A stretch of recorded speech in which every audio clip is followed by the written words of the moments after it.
Hey Bree, how are you? I just got done editing and getting a video ready. I'm gonna post it after the live. I decided, hey, why not post the video after the live so we can have a live, and then after the live, you guys can watch the video. Woo! Hey Lindsay, hey y'all.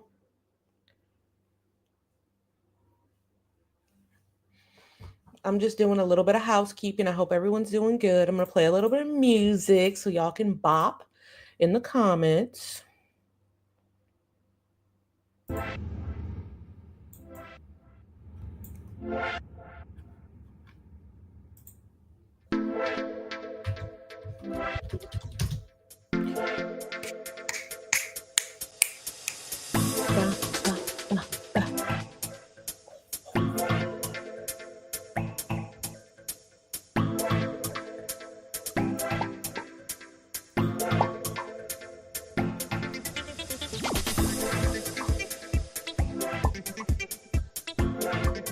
Sorry, guys.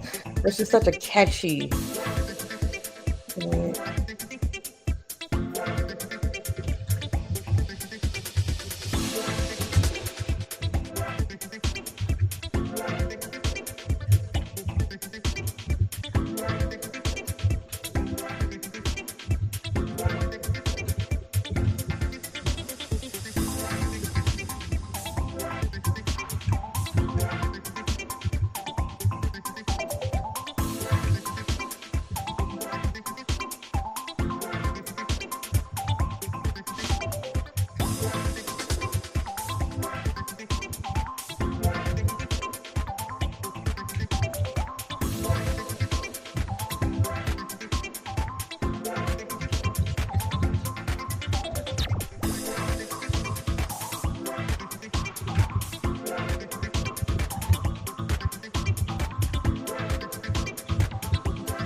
Hi, Bree. Bree is black.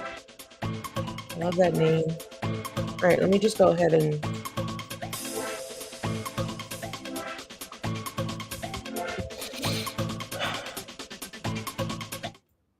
turn that off. Thank you very much. I just want to go ahead and share the live out.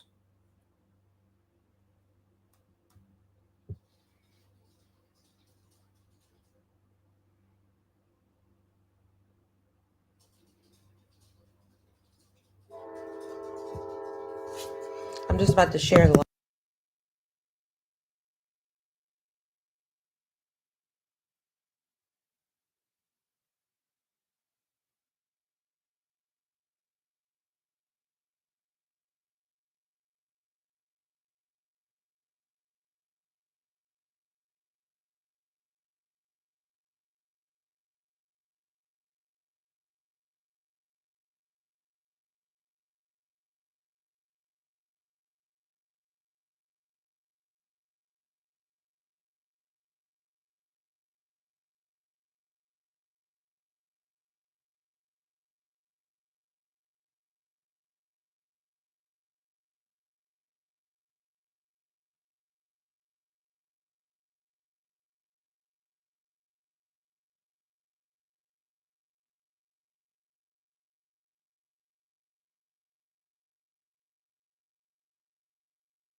All right, I just shared it to the Discord.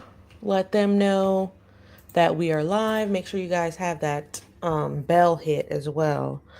But, oops, ow, I hit my funny bones. You've been listening to the Wicked movie soundtrack? Absolutely love it.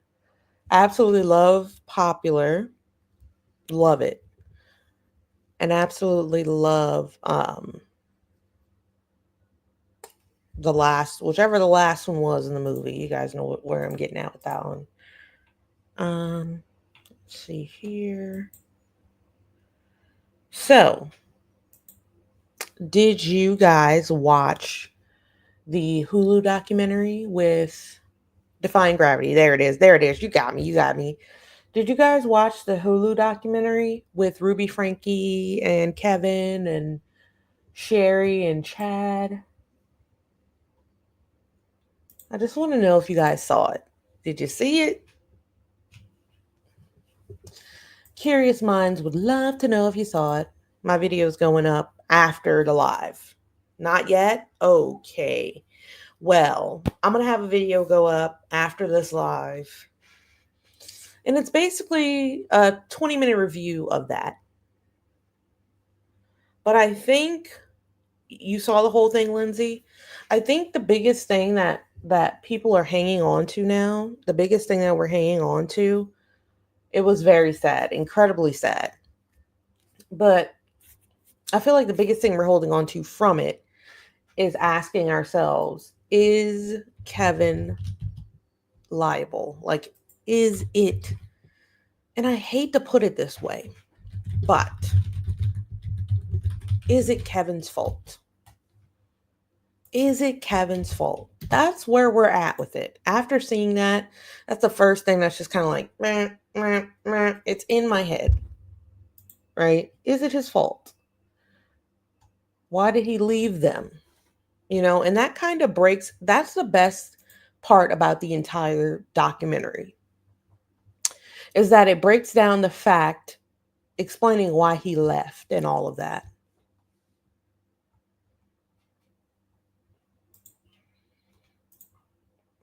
It explains why he left, or he says why he left. But honestly, I think the fact of the matter is Jodi Hildebrandt came there. Jodi Hildebrandt came there with the intention of moving him out. That's why she came there, to move him out. She says she was dealing with delusions and all that, but I think the true reason why Jodi came to that house in the first place was to move Kevin out. I had never heard the story in that way before. I didn't know she came to live with them, and then after influence, the husband moved out. I didn't know that was the way shit was going down over there. But now that I know the whole story, it seems a little bit clearer to me now. She used that as an excuse to get in their house, to gain control, and to continue to brainwash them, which was horrible. But their life before Jodi seemed to be decent. Their life before Jodi seemed to be decent. So I'm kind of torn. Honestly, I'll be honest with y'all. I'm kind of torn. I don't know if I can just be angry with Kevin. I don't know if I can. I don't know if I could just say, oh, this is all Kevin's fault. I don't know if I can do that.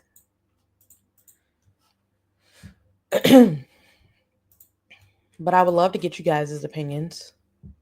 Hey, Bubbles.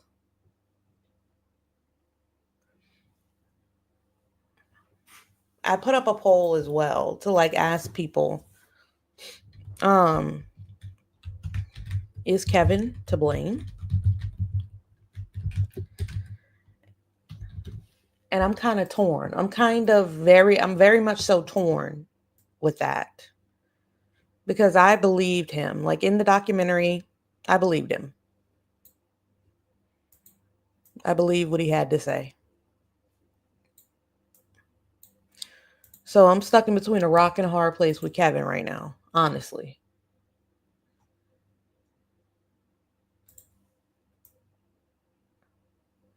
What do you guys think?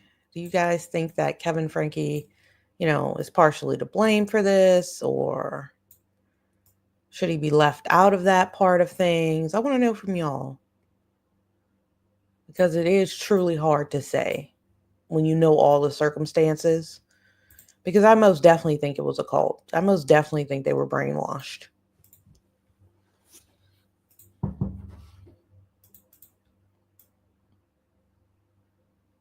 That doesn't mean they can forget about their responsibility, though. Just because you were brainwashed, does that mean you can forget about your responsibility? Uh, that's the big question, that's the big question, guys. My friends, that is the question. Just because you are brainwashed, does that mean you can forget about your responsibilities? Hmm,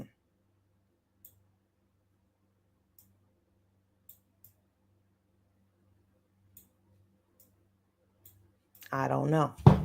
I'm stuck in between a rock and a hard place.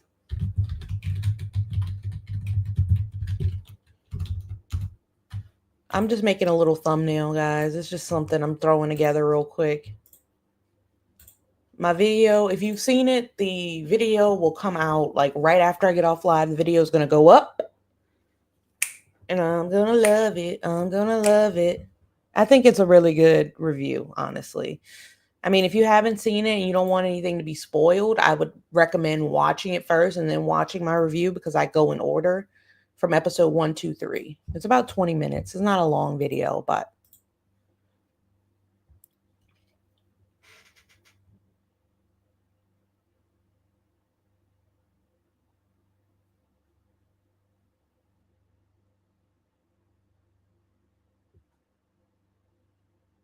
that's true.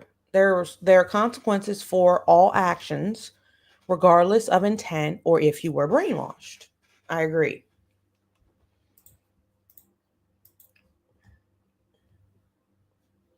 I'm trying to put myself in a category and I just can't put myself in a category. I just put a poll up. I feel like I'm just like on the not sure side of things as it stands now. Um Hold on, guys. Let me just put my thumbnail up and I'm all yours. I'm all yours.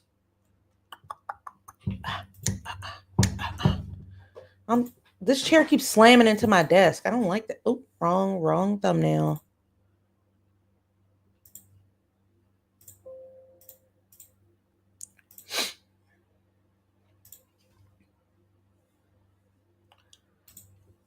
So jail time? Nah, I don't think he deserves jail time. But I do think it will be a traumatic experience for the rest of his life. I can't really speak on it outside of that.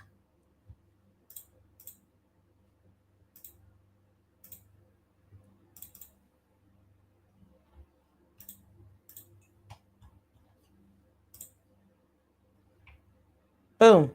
All right, I put my thumbnail up.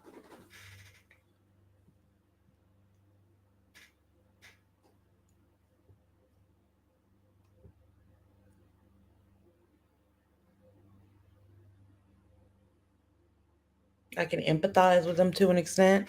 Honestly, that's where I feel it's coming from. Like I feel some empathy there. I truly do. I truly do feel some empathy there because I've never been in a cult, right? But I've heard stories. I've seen things. I've seen brainwashing in action. And if somebody has you brainwashed like that, no, there's nothing else anyone can say to make you believe that that person is wrong, right? There's nothing else anybody can say to you. Not nothing. So legally, no. Okay.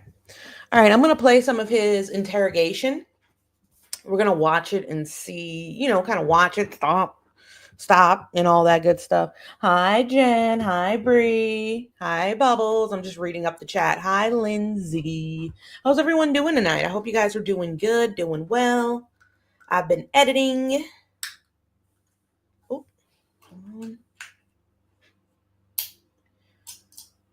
I'm excited about the review. I think their review went well.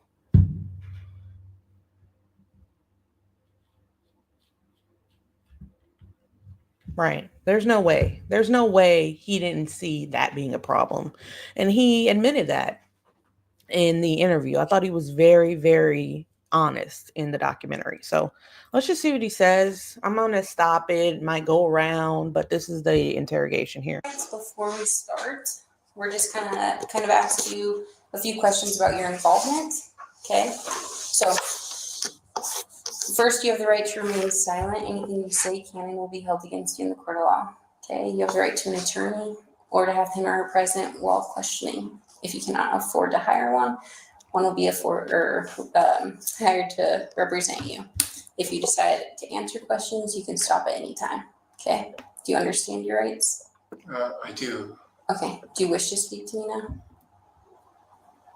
Well, I want to pick up my kids. How about this? We're going to ask you some questions, and if you don't want to answer them, you just say, hey, man, I'm not going to answer that. Sure. And So just say, hey, I'm not going to talk. That's not beneficial to you, and then we're done. You're nowhere, and we're nowhere. And Sure. you understand that, right? Yes. Okay. Okay, so just for starters, what was your full name? Kevin William Franke. How to spell that? KEVIN WILLIAM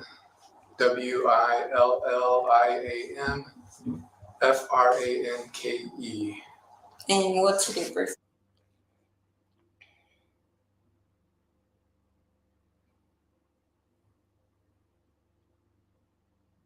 What's a good address for you? I'm not comfortable giving my address right now. Okay, but you do live in Springville? I do. How long have you lived in Springville for? I moved there in 2007 with my family. So Okay. Yeah, Bree. And how many- 17. Yeah, Bree, definitely. Definitely. I'm going to stop kids do you have, it for a second because in Shari's book, that's why we need to look at all of the components, guys. We need to use all of the components. We need to pull out our magnifying glass. You need to look at Ruby Franke's journal. You need to look at Shari's book, the documentary, the interrogation footage, everything. Because when you look at Shari's book, Shari tells us that Kevin was on board with most of this stuff. Kevin was right behind or on side of Ruby when it came to disciplining the children, everything. So in the documentary, I will say this, in the documentary, he made it seem like he didn't know what was going on. He didn't know what was going on with this harsh parenting. He had no idea. You were complicit in that, in a way. And don't get me wrong, it's not anything wrong to be a strict parent if that's what you want to be. I mean, it might cause some issues for your child later on down the line, but it's not illegal. But he kind of wanted to distance himself from that. I did notice that, but let's continue. I have 6 kids. And what are their names?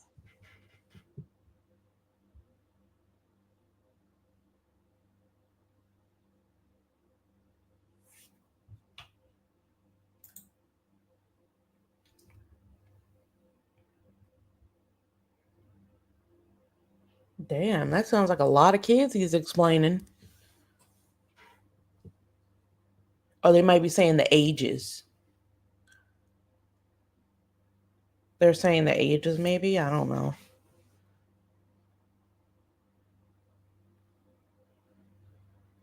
Some of them are teenagers, 2 adults.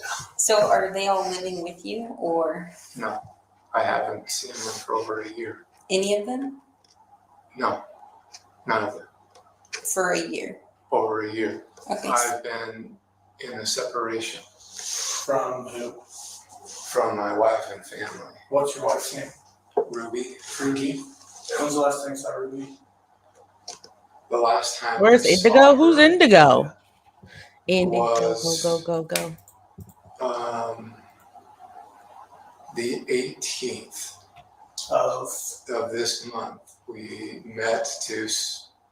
She requested me to sign over vehicles, or the titles of vehicles, the vehicle that she.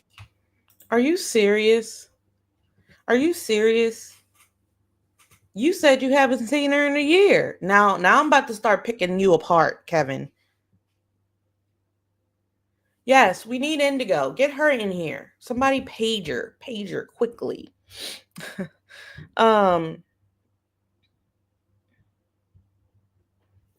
Didn't Kevin? Okay, I might be giving a few spoilers, but for those who haven't seen it, I'm gonna try not to spoil the Hulu documentary. If you have seen it, make sure to check out my video. That's gonna go right up after this. Sorry. Yeah, yeah. The documentary explains a lot. I have a lot of opinions about the documentary actually. But in there, he said he didn't see her in a year in the documentary. You just saw her that month. And you saw her that month and she made you sign over papers to a car, but she didn't say, "How are my damn children?" Okay, you know what? Let me continue. I'm not going to put too much into this. Let me just. Drives that were all in my name. When's the last time you physically saw? We've changed each other. Yes, really very good. much so. Kate Spade, New York. Excuse me, ma'am. You know? The day that I moved out, July 24th, 2022. 24th of 2022. Or July 25th, July 25th. So it's my understanding that at least home here in Kayenta and Ivans, have you been to that home? No, You've not been to that home? no, I don't know. I don't know what's anything that's been going on. Like, this is good, man. Like, I would love to be able to help you out with this, and like, I'm seeing the light of being I hope, because I'm unaware of your involvement in what's really going on. So for you to say that you're unaware of the status of your kids kind of makes, I know that sounds kind of crummy to you, but it sounds kind of good to me. Like, who lives in that home with your, is it ex-wife? Is it currently a separated wife? Like, who lives in that home with your children?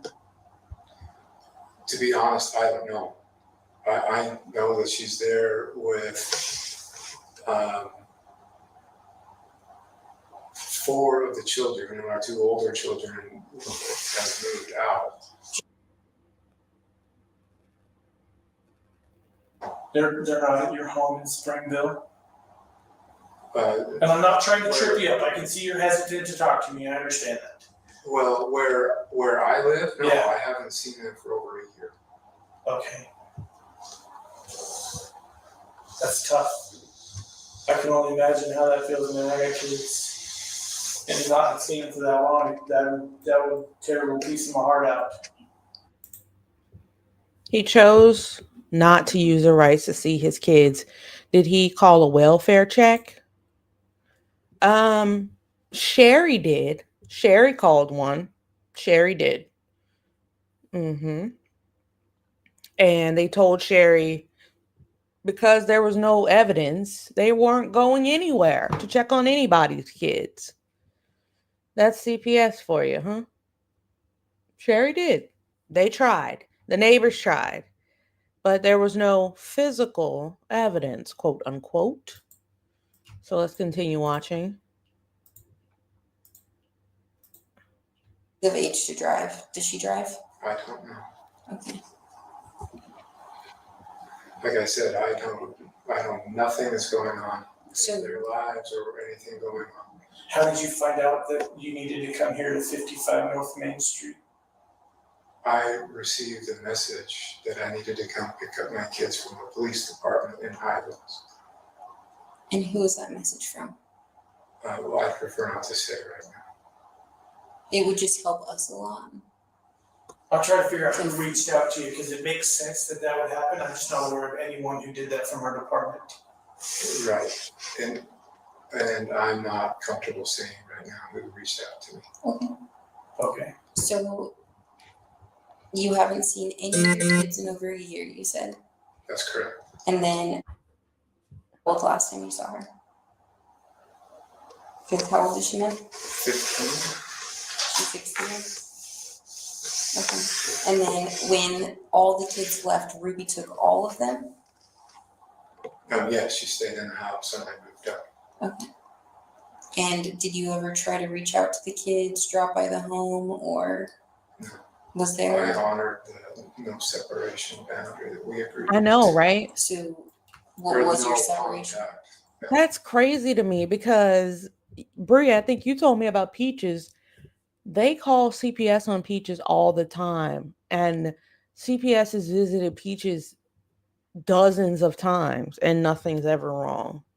So how does that work? How does that work? If someone calls you with a concern, you're supposed to check it out. What the heck? That doesn't sound right to me. That sounds like somebody messed up. Should they be held liable? Probably. But hey. Did you have a no contact order in place? No, this was between my wife and I. So what did Ruby ask of you when you separated? What did she ask of me? Did she ask you not to contact the kids? Ruby invited me to leave the home while I thought about the choices that I've made in my life and the way that I've treated her. Okay. And so I left. And how long had you and Ruby been married before? We were married in 2000. So about 22 years? When we separated, we were going on 22 years. Yes. Okay. And during your marriage, how was disciplining your kids? How would you discipline your kids? If none of your friends have told you about the skip forever button, those aren't your friends. This is Pi, and if it sounds familiar to you, it's probably Girl. Yeah, I'm not going to answer that question. Okay, Wait, what that's question? fine. What was the Have question? you been since separated? And during your marriage, how was disciplining your kids? How would you discipline your kids? Yeah, I'm not going to answer that question. Okay, that's fine. Have you been since separated or since they lived here in the city of Ivins? Have you communicated with your wife regarding like disciplining with your kids or their care or their physical well-being? No. So is she doing this on her own, just telling you how your kids are? She's not telling me anything about the kids. Who's this female Jodi that your wife was with? Do you know a female named Jodi? His wife's mistress. His wife's mistress. Let's just be honest. Can we be honest? Can we be honest for once? Who's Jodi? Ruby's mistress. Who look, I'm not gonna even go into it. You know. She is a therapist and a life coach, I know. And she's. Do you respect her? Do I respect her? Mm-hmm. Yeah, I think she's a very honest, truthful person, yes. Okay. You place value on Jodi?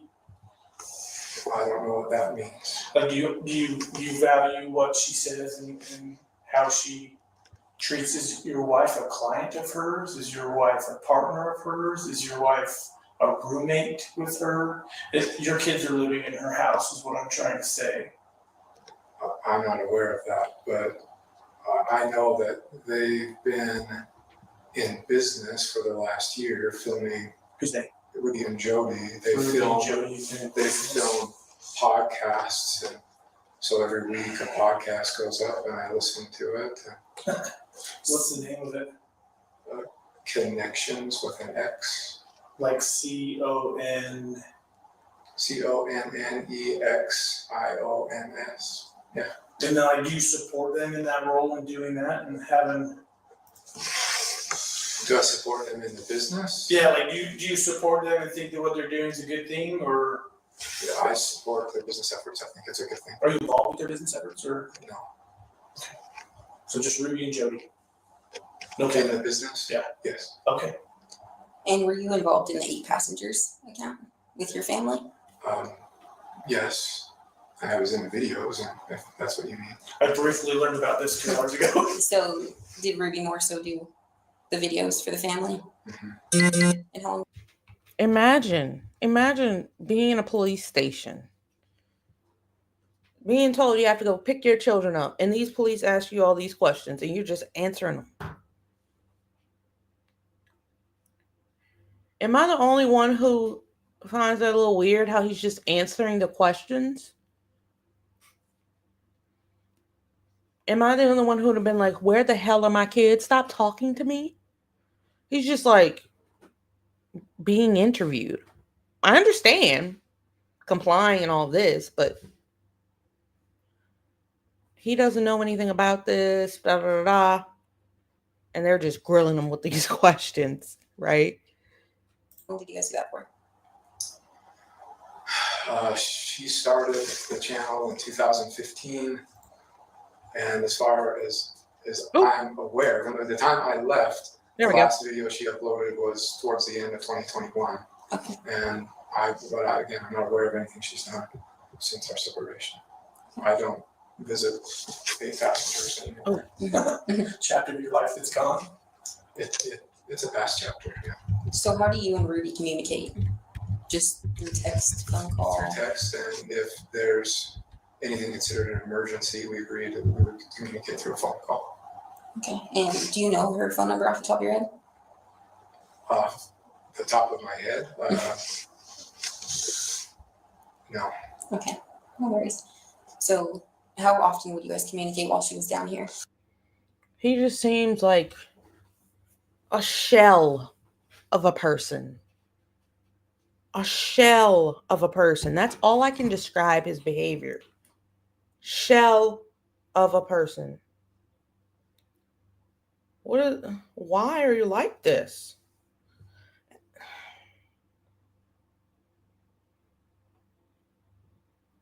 Why is he like it? I don't get it. I guess he's scared. He's talking to the police, so we got to take that into consideration. He's scared. He did talk to Ruby on the phone before this. Ruby said something like, what did she say? Go get the kids. They're possessed by demonic spirits and they're lying to the police. And he believes it.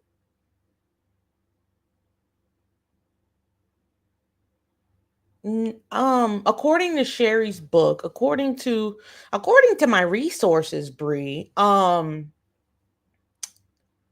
they weren't really allowed to talk or fraternize with people that were outside of connections, right?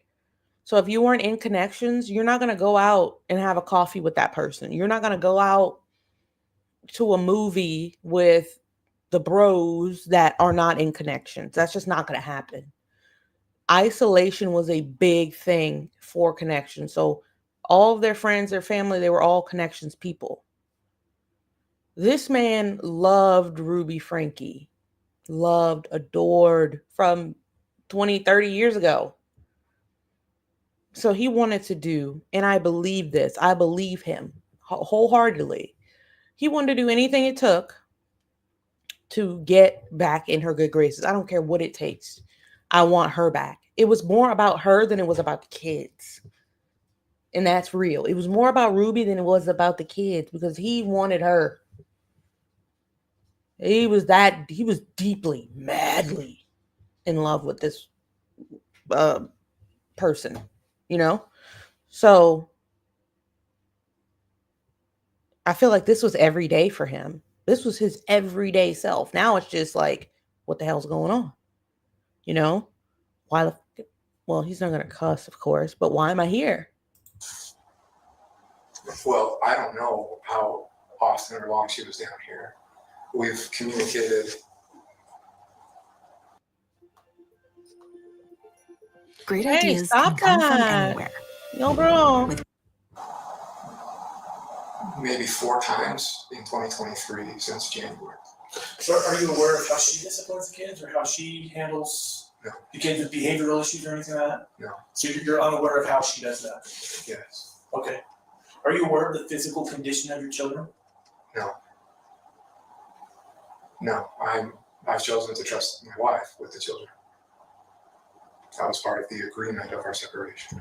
Is that you allow her to physically provide for the needs of the child? You're just removed from that? I mean, you pay support? I know this is personal questions, but No, yes, my job is to financially provide for I them. was trying to figure out I have to laugh because in some of the unedited footage,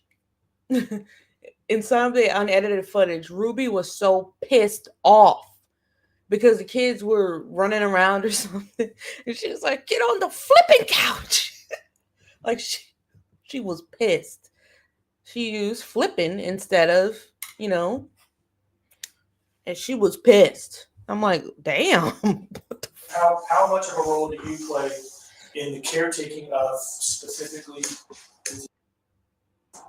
of those two kids? I pay the bills. Okay.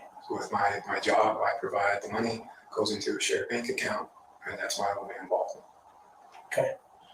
Like there's a whole bunch of things I want to talk to you about, but I still can't get over the fact that someone notified you to come here to pick up your kids. My guess is, was that Jodi? No, I'm not going to answer that question. Flipping is crazy. I can't even imagine how much difference this would have been to the kids and make it. And if that boy did not go to that house, they wouldn't have. It was bad. It's worse than I thought initially. Okay? And I thought it was pretty damn bad. A whole show on what, Bubbles? Oops, Bubbles, did I ban? Oh, I almost banned you and put you in timeout. I'm sorry. Because when I clicked... Oh my God. What the I didn't mean to do that. Oh, where'd she go? Can somebody help me get her back? Bubbles?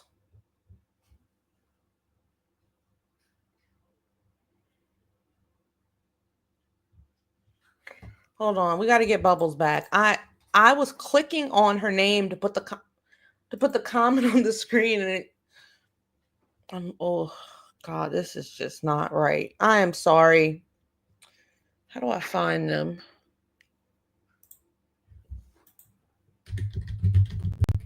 We got to stop.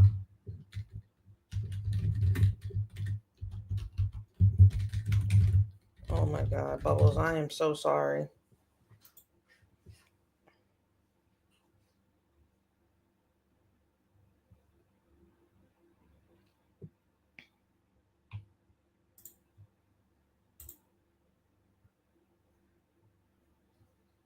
Settings.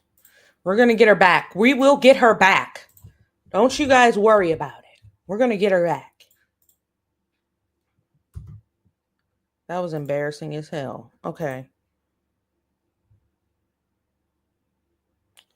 Okay, so I need to click on the community button. And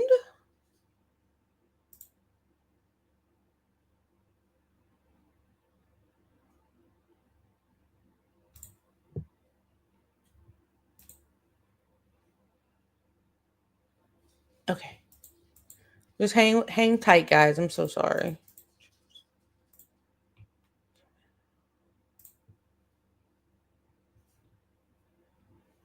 Where the...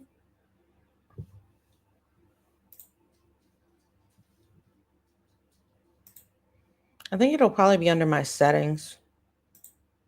Yep. There it is. Where is she? Damn, I got a long ass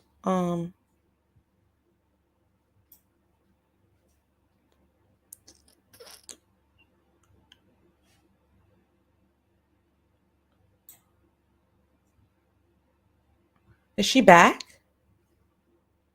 Because I sure don't see her on here.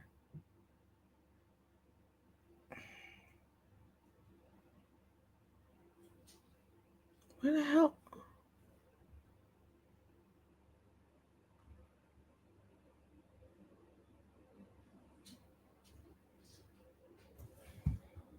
All right, I'm about to message her. Did you guys fix it? Oh, Lindsay fixed it? Sorry, I was in my settings. Okay. Woo! I'm so sorry, Bubbles. I clicked on your message. Listen, I clicked on Bubbles' message, and it says on the side on StreamYard, it literally says ban them, block them, erase them. There's like settings button. So I clicked on it, but I accidentally. I promise. It's. I wish I guys could show you guys my screen. You show you show comments like this, but there's also another button on the side of that. I'm sorry, Bubbles. I'm so sorry. I was not continuing without you. I felt so bad. I thought y'all were being serious for a minute. I was getting heated. No.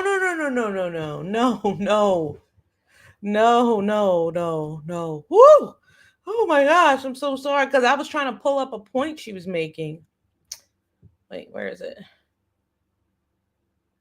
I actually got rid of the comment that she was making that I wanted to pull up. All right. Yeah, let's just child. Anyways, so I'm sorry, Bubbles. All right, let's just continue. Let's pick up. Okay, all I'll say is, Well, someone you said you notified trusted her. You said that you think that she's not necessarily. I asked you if you place value on her, but you obviously. she isn't honest. I know her to be an honest and a trustworthy individual. And so, yeah, I trust her. And I received a communication that, and so I left immediately from my job and drove down here. That's all. I've come to pick up my kids and to take them home with me. Yeah, if there's custodial paperwork that says that you're like a, there's no custodial paperwork denying you of rights, correct? There's no custodial paperwork at all. Period. So the kids are yours. Oh, They are. yeah, and that's what I was asking. What do you want to show on Bubbles? That's what I was gonna ask. I'm sorry. Okay, yes. This wasn't just a verbal agreement between my wife and I when we said last year. Injured? You need resources, experience, power. Call William G right now. Well, we know Flippin' is one of them. Flippin' is one. What questions do you have? Hey, Random. Hey, Oh, Jazz. I didn't see you guys come in. Hey, Random. Hey, Jazz. Welcome. We're just talking about Kevin, right? Do you guys think Kevin is liable for what happened to the kids? Or is the brainwashing cult just too strong? Just too strong, and you kind of give him a pass on that. So we're talking about that. There's a video that's going to go up. Have you guys seen the Hulu documentary on Ruby Franke? A video is going to go up after this live of my unfiltered analysis of that said doc. You forgot to send me the premium money? Oh yeah, I'm still dealing with these ads over here. I don't even know how much it costs. I don't even know how much YouTube premium costs. I just never inquired, I guess. I just never did, but I think it would be it's a luxury, that's for sure. Going on and why I was asked to come down and pick up my two kids. Well, And a lot of that kind of hinges on who asked you, because if we had been the one, like, I'm not going to say you fit, but I'm confident a cop didn't call you because we wouldn't have wanted you down here at this point in our investigation. So having said that, I think it's time we be honest with you, right? Sure. No, and I didn't lie. Sure, someone contacted me, but I don't want to You said say someone without. from your office, but okay. Well, I don't recall saying something from $20, my $21. office. No. yeah, so we don't know who called you. So if we knew who called you, then we could help you, It would make more sense. but Well, I don't know the legal ramifications of implicating individuals who contacted me. And so without a lawyer here, I don't want to answer that question. that's okay. But you want to know specifics of the case, which we can't share right now because it's under investigation. So, I see. yeah, so But those are his kids. How can you tell him if he doesn't tell y'all who called him that you can't tell him the standards of his children? Okay, so some Utah or, Mormon approved curse words are flippin', crap. Oh, crap is it's kind of antsy there. Crap is dang, darn, heck, but biatch. Biatch and crap seem to be a little too vulgar. So we would like to ask questions about where you found out, but we'll respect that if you don't want to Gotcha, share that Random. information. Gotcha. But I am curious, when you guys had the previous 8 Passengers YouTube channel, you guys got a lot of heat for neglect and child abuse. A lot of people commented those things on there. Why were they commenting those things? That's a good question. We had a son who was acting out in very selfish behavior. And none of this is strange or odd. You can get on YouTube and find out all sorts of stuff from this. It's like a double-edged sword. The question is, what do you believe, right? There was even an article written in Newsweek magazine in 2020 on it, or was it Newsweek? No, Business Insider, where we were interviewed, and we were pretty straightforward, and we talked about it, and we shared our piece in that. Basically, it boils down to he was being very cruel and mean to his siblings that he shared a room with, and so we removed him from the room. And we said, you can sleep anywhere you want. Sleep on the couch, sleep on the pull-out bed, sleep on the floor for all we care, but you're not sleeping in that room with your brother. He chose to sleep on a beanbag. So 9 months later, he had made a lot of changes in his life, and he was ready to, and we had moved by that time. And so we had a new house, and he was ready to move into his own bedroom, made a video about it. And in the video, he mentioned something to the effect of, I've been sleeping for 9 months on a beanbag. And that is what all the uproar was about. What did you guys do to help, with his behavioral issues? Is that something you and Ruby talked about together? And then did you?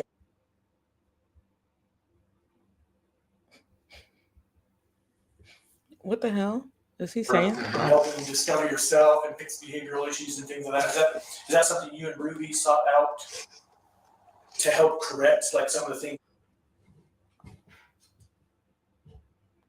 Yes, and I supported it. And so together we held boundaries for our son to support his choosing honest and responsible choices. And when he chose honest and responsible choices consistently is when he began to get his privileges back. And that was the other word, right? Yeah. And so, but yes, through 2000. I need Kevin to speed his talking up just a little bit. Just speed your talking up just a little bit, man. You're dragging. Talk quicker. They still, we're 20 minutes in and they still haven't told him what actually happened here. And the crazy part is, to this day, the kids are still in custody, I believe. To this day. The youngest two are in custody. Shiz. Hey, Angela. Hey, Angela. How are you? And he's not freaking out. No, he's not freaking out. He's really calm. He's really calm. That's one thing I'll say about Mormons. Even in the face of disaster, all of these things could be going wrong, horrible. They just seem to be very calm people. Until they're not, I guess. Just calm. Here.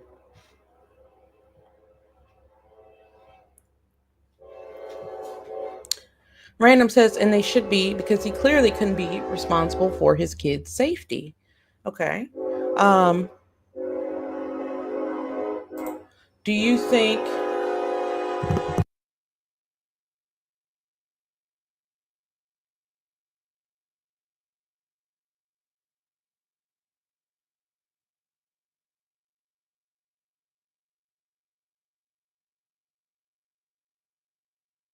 okay, but basically,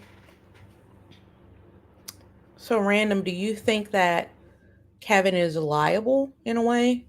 We've kind of been talking about that. That's kind of the overarching question, because I am taking into consideration, right? I feel like I am taking into consideration the fact that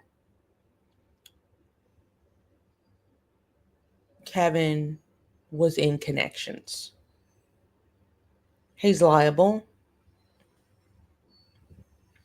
A lot of people are on that. A lot of people are on that. I don't know.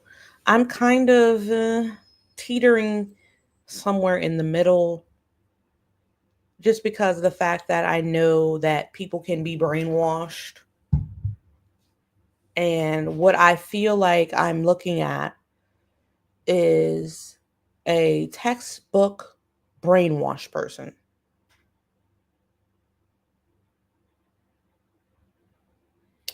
Random says, when a woman lets their kids be abused by a man, they catch hell.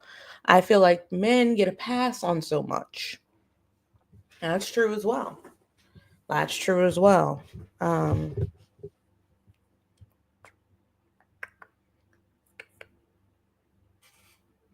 I feel like that could be brainwashing as well. That is a good point. You make a good point. Because then I was going to say, but are they brainwashed? Like, are they cult brainwashed in that situation? But they could be. They could be brainwashed with love for the person or et cetera, et cetera. So you didn't even try to reach out.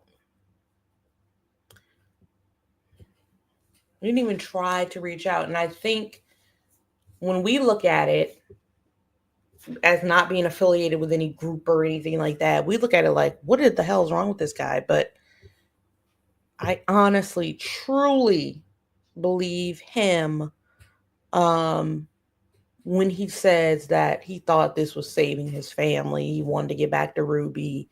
I believe him on that. But I feel like he should have just went with his gut at the end of the day, right? That's how I feel.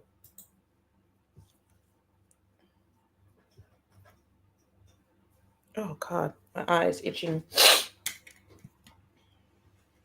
Are they talking? What's going on? What's going on, fellas? Oh, they have it muted, so it's just muted right now. I'm drinking. Contact with him because I'm honoring the no contact separation boundary that I agreed to with my wife. But I understand that he's 18, living on his own somewhere in Provo and working and supporting himself. What other kids went down to visit Jodi? What other kids? Yeah, did you send any of the other kids down to spend time with Jodi? We didn't sit down to spend time with Jodi. They would meet on Zoom. Okay. Yeah, we were in spring stuff. Well, even in 2019, she would meet with. So when did Ruby and Jodi, to your knowledge, decide to collaborate, come together and mesh lives? Because that's what's happened. Well, they decided to start a business in 2021. So while you and Ruby were together. Yes. Okay.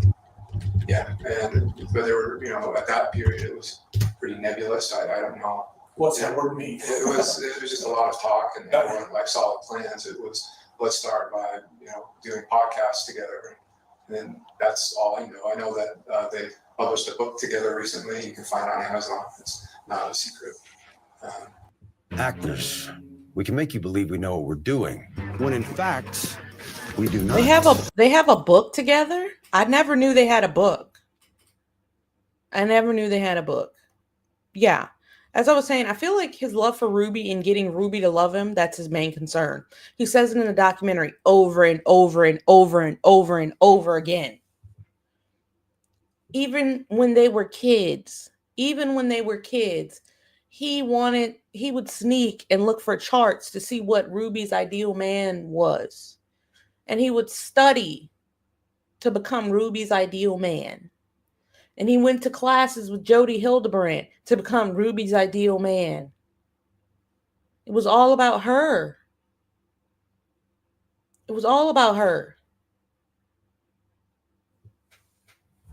The kids were second to him. Very much so. I think his dedication to Ruby was fueled by his being afraid for a divorce because of the church. Well, do we have any Mormons in the chat? I know it's just 5 of us. Nice little cozy campfire crowd tonight, but maybe they can shed a little bit of light on how would the church respond to something like this? Was business thriving, like life was good between those two? Well, not that I was aware. Well, at some point, and again, I'm not digging into your life, but I'm trying to understand this. At some point, We took, they kick you out. when you talk about a business, thriving Uh-huh. in terms of business and money, when we stopped 8 passengers on YouTube, we lost 90% of our income. So to say that business was thriving, in my perspective, no. Okay. I don't think it ever was after that. Was that part of your guys' reason for separation after you guys ended? Sorry. I'm just taking little sips of my strawberry Rita cocktail. We're all chilling and we're just relaxing and talking about some Mormon stuff. The question on the table for the Mormons or ex-Mormons is Mormons believe in the sanctity of marriage, right?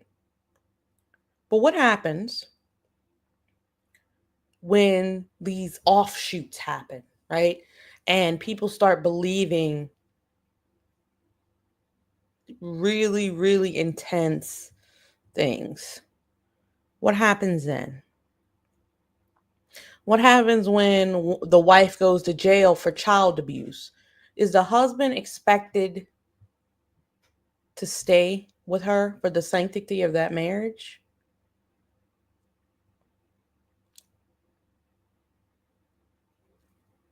That's a big one. And he's supposed to stick with her through this because of their faith, because of the faith. 8 passengers? Was that part of the reason? The reasons are because of ways that I treated my wife and some of my own addictions that I was working through and seeking help on with pornography. Thank you for sharing that. And I've made some wonderful progress. Like, is that something you came to the realization that you needed help and weren't doing things right, or is that something that like Jodi helped you guys recognize that maybe Ruby needed more? I'm trying to understand her involvement in your guys' life. She's my focus, so just to be honest. I understand, and I can perceive that. Jodi and Ruby have a close relationship, and my thing is also, I know I keep pausing, but there's just a lot of points I want to bring up. When he speaks on pornography, is he talking about a porn addiction, or is he talking about watching porn? Because they're 2 different things. I don't even know if I can say this on YouTube. YouTube, please. This is for educational purposes only. Don't come yanking me out of here. But I know they're against it. I know most churches shun pornography big in any instance. Just watching it. Oh, wow. Yeah. That's bad. Okay. So it's like watching it, not just like obsessing over it. Oh, okay. Understandable. I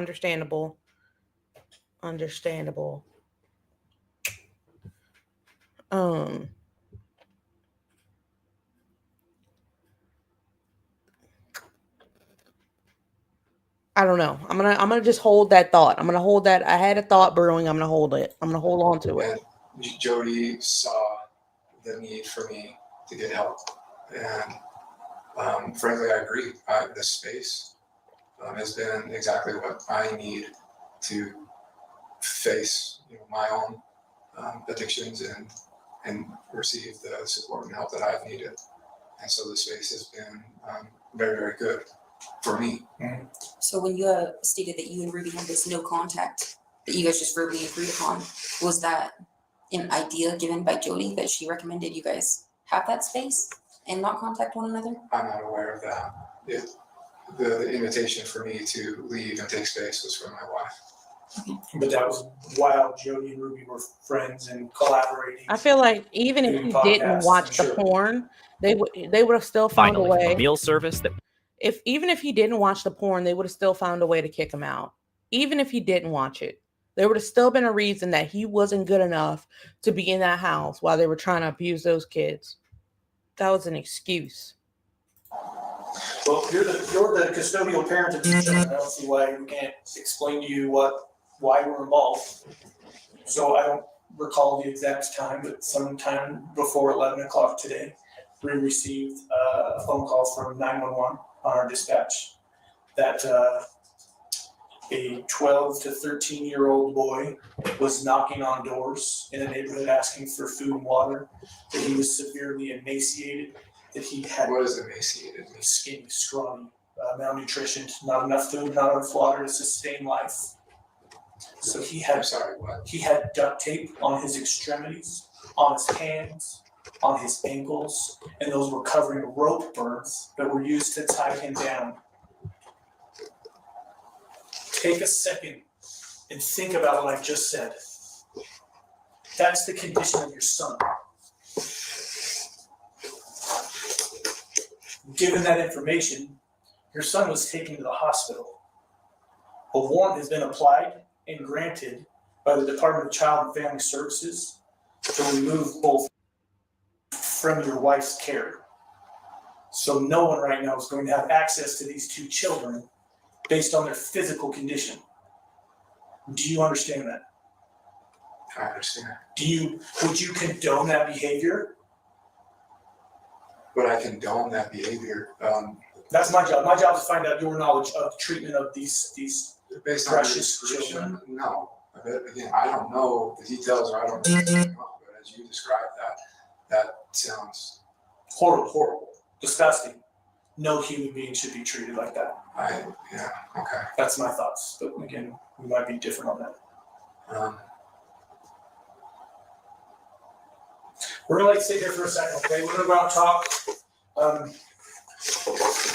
I'm not saying you're still not free to go. Are you under arrest? Absolutely not. We just have lots of questions that we need to figure out. Lots. Okay? Okay, because your children are under medical care right now. And what does that mean? And it means that you don't have access to them. My understanding is that they are, what is that? They're in the custody of DCFS. And they will be for the next 7 There's a medical hold on them right now. So for at least the next 72 hours, based on our understanding. At least the next 70. They're in observation. They're being watched. DCFS is going to provide you that information, and they can better answer your questions along those lines. That's handled through them. Okay, so we'll be back. So I want you to think about some things, though. I don't know. Listen to me. Listen to me. I want you to think about that for a minute. So I have no idea where they're at. Oh, I don't either. But okay, we're gonna hop out here. We'll be back in a minute. Okay, that's still recording audio and video. Okay, so if you would, don't make any phone calls. Sure.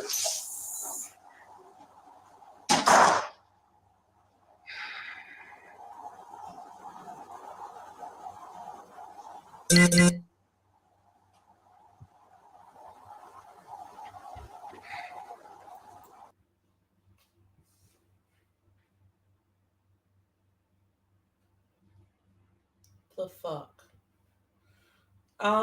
Everybody hit the like button for me. Just hit that like, thumbs up. But what the hell? You're saying his reaction, you don't understand his reaction. He's like, the police are like, we don't even know where the other kids are. They're afraid that the other kids may be hurt too at this point. They were not hurt. But he's like, I don't know where they're at. Immense stress. But in the documentary, and I will say this, in the documentary, I'm sorry to spoil. If you don't want to hear this part, just mute me for a second. In the documentary, he said that he and Chad believed that it was okay. Initially, he and Chad believed that what they heard was okay because Jodi and Ruby had convinced them that they were demons. The children were demons. Okay, you can unmute me then.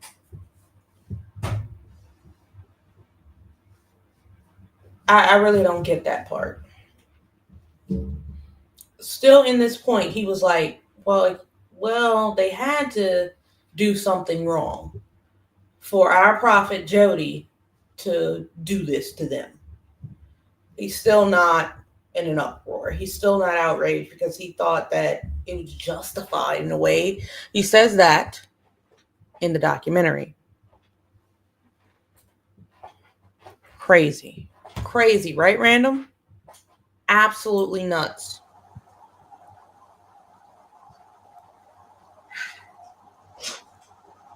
How can you not? Yes, he was okay with it. He was okay with it. He was.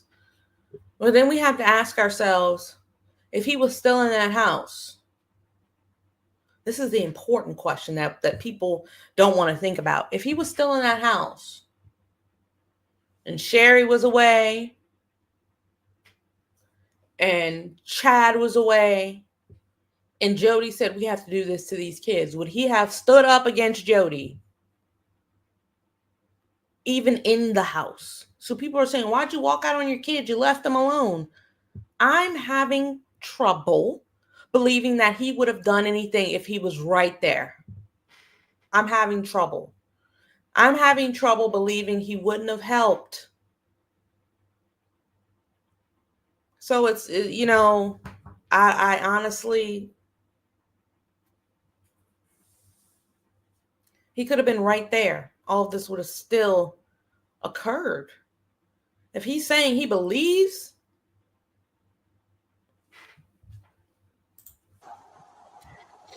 I don't know, y'all. I don't know.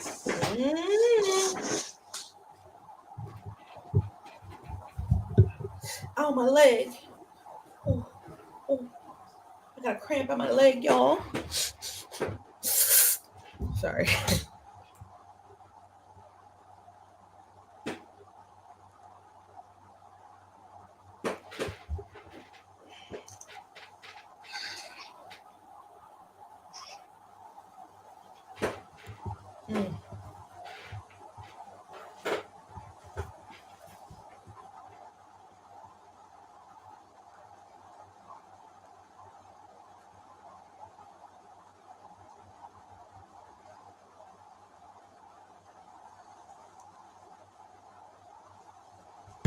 All right, we're just listening to dry air here. He's just sitting here like Kate Spade, New York.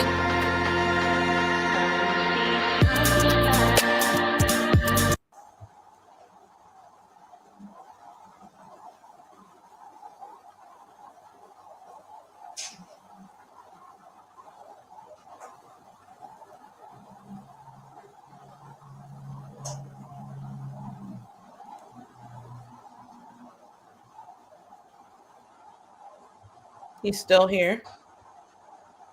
This is the most replayed part.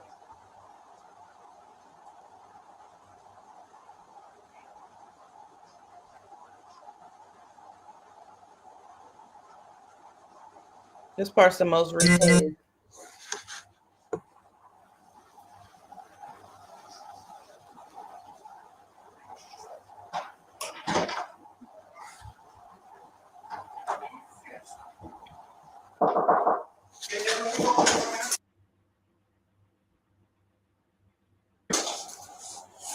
What's going to happen to my wife? I love my wife. I don't know. I'm being honest with you. I don't know. That had anything to do with I you? don't have enough charges against my wife. Possibly.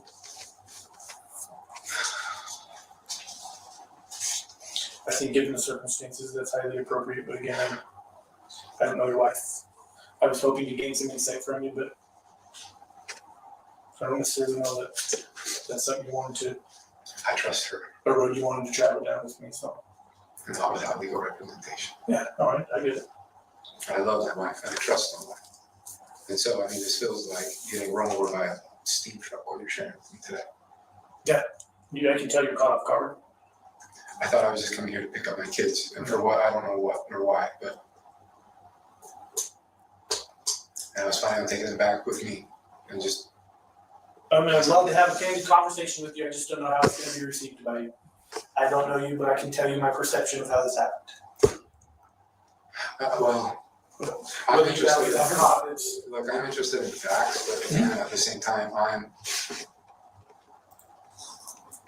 I'm interested in all the facts. so you understand our facts. Our facts are that you have a child that is emaciated, malnutrition, and has marks. I didn't spend any time with her. Sergeant Tobler did. Did any of you spend time with her? I have not. She went to. She was requested to go to the hospital along with, based on her condition. Folks, I don't know what to do. Like, I want to. You realize that I have a picture of my family on my wall, and I look at it every day. And I work every day. So I can get back to my family and save my family. And everything you're sharing to me just sounds like a made-up story. Like, I have no idea what you're talking about. Like,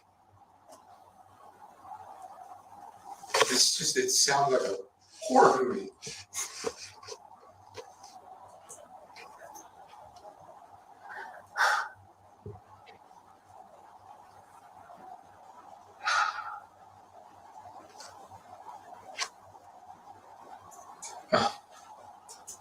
And I get you're all doing your jobs. I get it. I understand. And this is my life.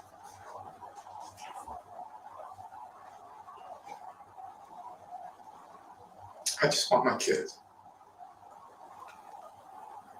I just want my kids. I just want my family.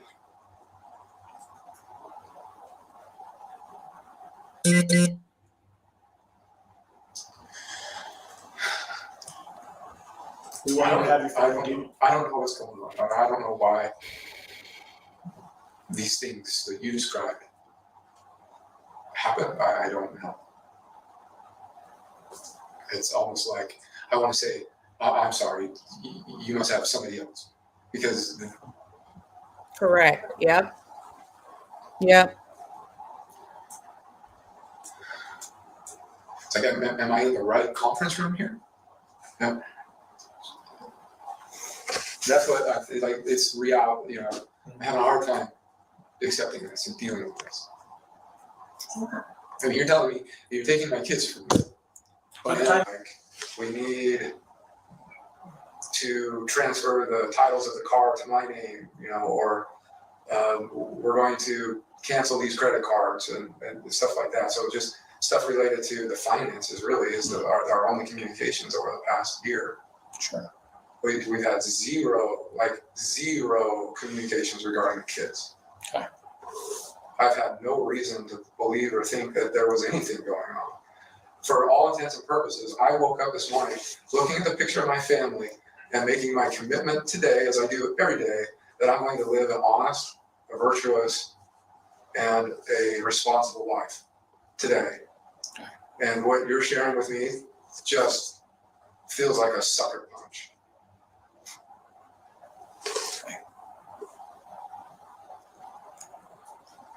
Just imagine. Brianna, you have questions? Okay. If I still have a family, and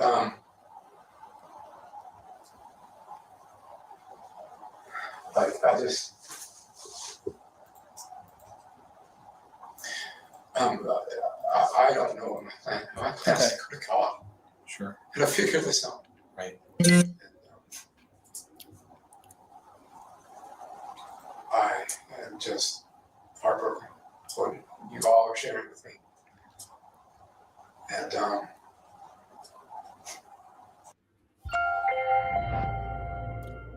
for the most comfortable, luxurious, I feel responsible.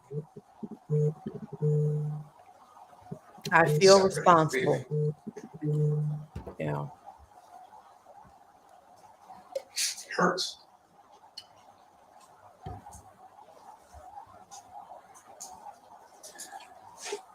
And the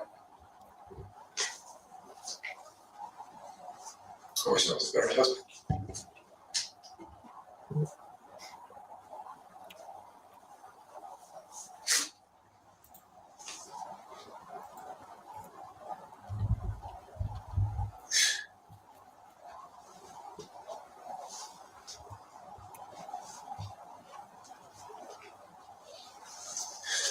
I know you're all doing your jobs.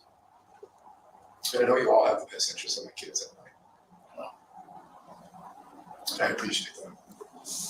Thank you. Thanks. That means a lot. I just want my kids back. I want my family back. I want my wife back. Not getting the wife back. Sorry.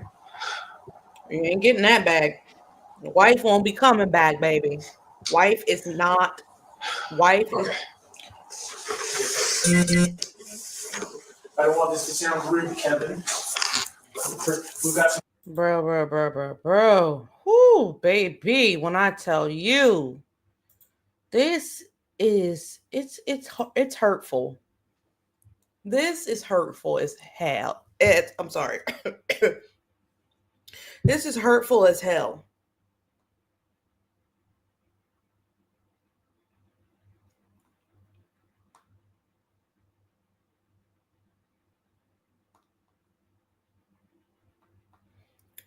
When I was watching the documentary, y'all,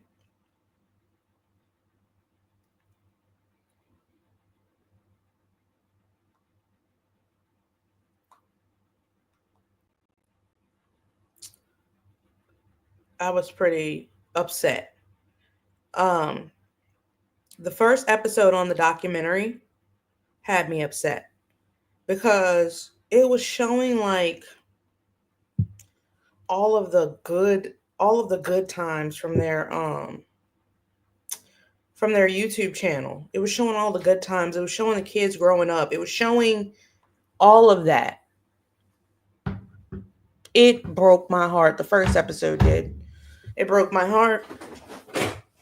It's most definitely worth a watch. It's just the first episode it just made me upset. Let's just put it that way. Because I was coming into it like thinking they were going to bash Ruby Franke, and they didn't. They didn't bash Ruby Franke.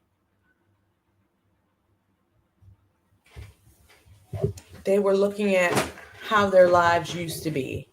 And they were, for the most part, when I say they, I mean Chad and Kevin were blaming Ruby for, I'm sorry, we're blaming Jodi for everything.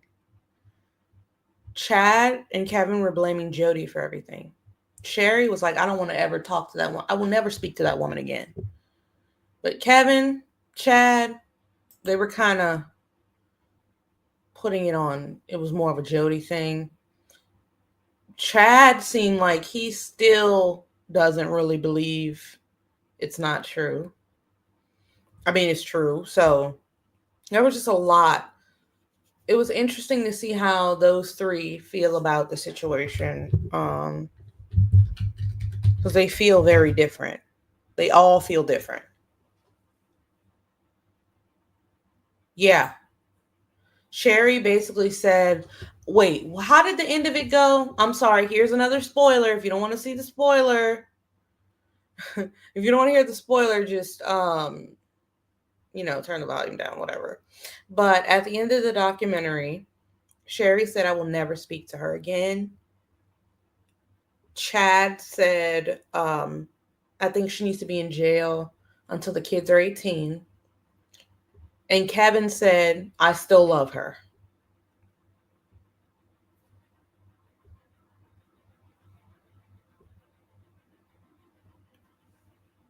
3 totally different viewpoints, right? Sad. Absolutely sad.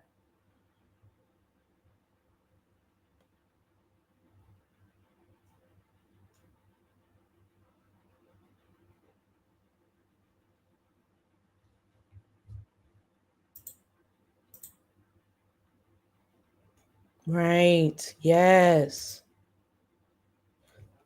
Oh God. Okay. Yeah. That you're right. You're right, Random, because she was the one who warned them about Jodi at first. I can go online right now. I can go online right now, Random, and I can tell you that I will find reviews of Jodi Hildebrandt from 10 damn years ago. They knew of these reviews, but they were hooked on her at this point. That's sad. Shari came, if you read Shari's book, that's why I say you have to take in all of the content. You need the book, you need the journal, you need documentaries, and you definitely need interviews, police interrogations, and put it all together to see if you can find a common trend. Shari basically said she warned her mom. She said, I looked this lady up. She's crazy. And they still let their son be influenced by that woman. And I think he still is today. He still is today. He was talking about, he didn't talk about his mother, Jodi, in a negative light once. He said he loved Jodi. He said he loved her. So I'm like, what the hell? Right? But if we look here, this is Reddit, my favorite place on the internet.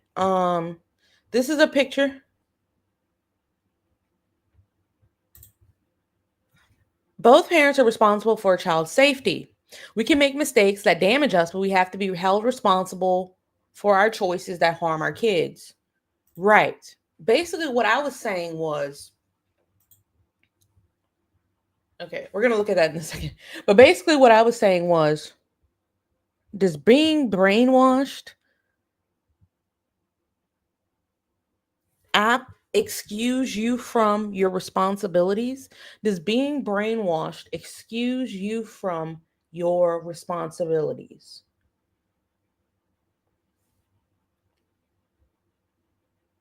Does being brainwashed excuse you from your responsibilities? Yes. Yes, you are a victim.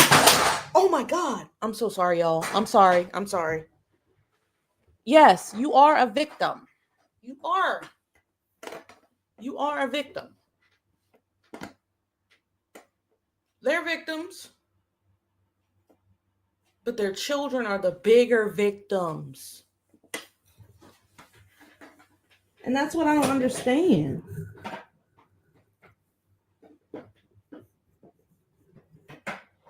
You want me to have remorse for you, but you didn't have remorse for your you didn't have remorse for your own kids. So that's why I'm like, with Kevin, because it's like you want me to have remorse for you, and you're looking all puppy dog eyed on this documentary, and I'm like, damn, that sucks. But you didn't have remorse for everybody else.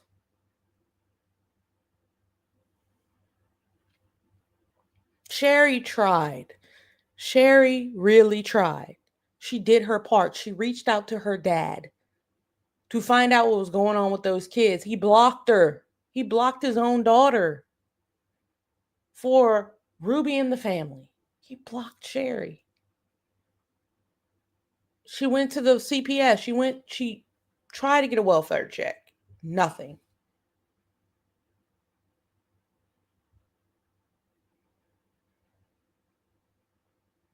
If that's the case, everyone in the Mormon, yeah, I've been hearing that. Random, I've been hearing this. It seems like that strict parenting is very popular in that church. Borderline abusive. Let's just call it what it is. And the most sickening thing that I will bring up every time I talk about these people is that they wanted to move them. They weren't doing enough. They wanted to move them in the middle of the desert.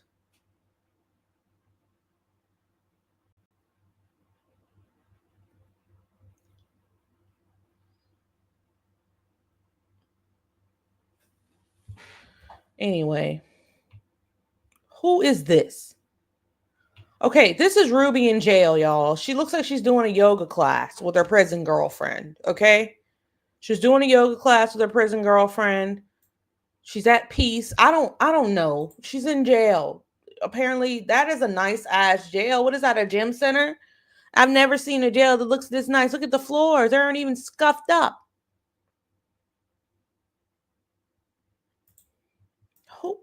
What kind of jail has nice floors and ellipticals? That's a nice. And she's just living in her damn truth back here. Is she remorseful? Oh my goodness. Oh my goodness. Kevin got really fucking lucky, is what they said. Kevin has lost me. You guys need to see the interview. Kevin was most definitely standing behind Ruby. Yep, the Instagram, guys, is still active. If you guys want to see all the crazy shit they were talking about, Jodi and Ruby, go on their Instagram. It's absolutely crazy.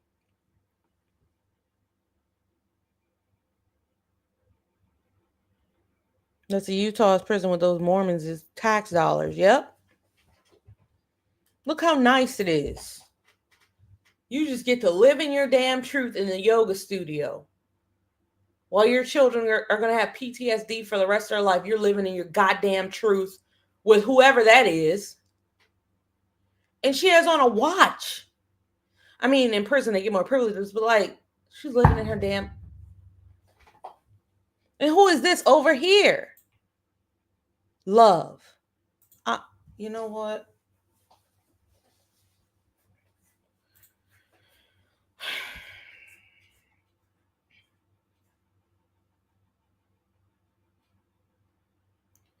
Moms of Truth. I've been on there and I've watched some of their videos and I'm like, they done lost their mind. Okay, so there's this part in the documentary. They actually have it up here. They recorded Jodi having these delusions and she would be saying this type of stuff. And I think she was talking about Ruby, honestly. Let's listen. Hold on. Wait, let me blow it back up. I love Reddit because it gives you like some good talking points too. She knows.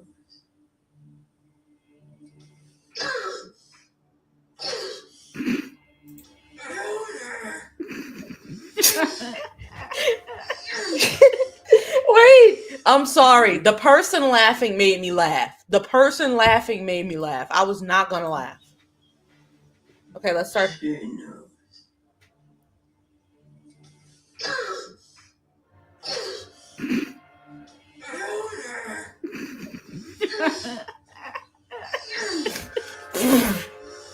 And Ruby? She's mine. She knows. I own her. Who is she owning? Does he apologize to his kids at all? No. Not in the documentary. No.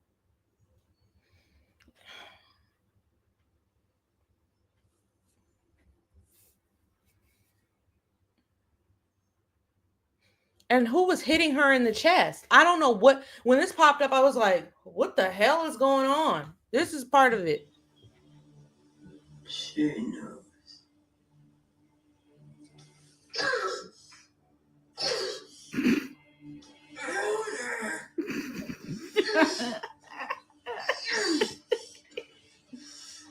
Who's popping her in the chest like that? Like, I'm sorry, that's not funny, but like, When that person started laughing, I just couldn't take it. Okay. Jodi's house is up for sale for 4.9 million. Who would move into that? I gotta see this. Hold on, y'all. I'm about to see this. Who's gonna buy this demonic ass place? Oh, it is. It is up for sale. Are you kidding me? It is for the low price of 4,000. No, I'm sorry, that's not thousand. $4,995,000. You can get, or $27,000 a month. You can get Jodi's house. Are you?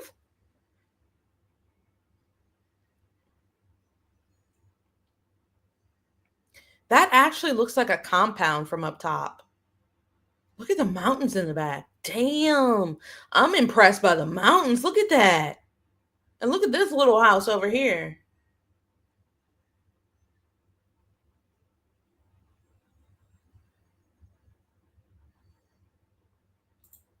Her house is too perfect. It was like it wasn't even lived in. I'm sorry, I'm scrolling quickly, but it is gorgeous. Damn. Oh my gosh. Is that a window? And you mean to tell me the only thing she could do was try to dictate what Ruby was doing with her kids? And you got this big ass house? Oh, you are crazy. Look at the shower. Oh my goodness. She had a washer and dryer in the shower? I mean, wait. That's a shower. She had a washer and dryer in the closet and a little folding area.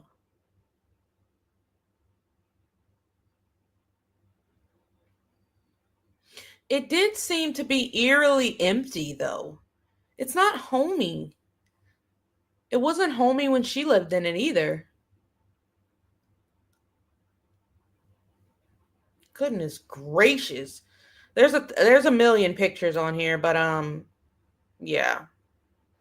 Her house is up for sale. I don't know who gets the money. There's like a bunch of little houses back there in that area with the same style. Oh, there's actually a lot of little houses back there. Not little, but fucking mansions.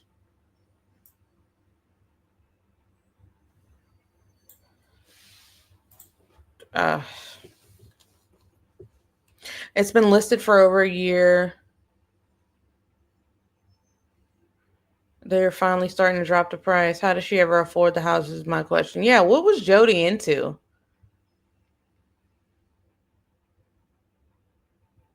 What was Jodi into that she could afford this?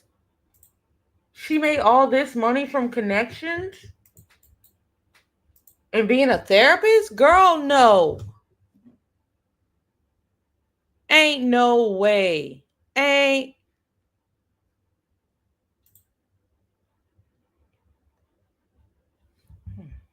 Damn. Sorry, y'all. I'm just damn. You had like what the fuck?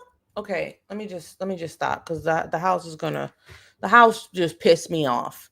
How nice that house is just kind of pissed me off a little bit.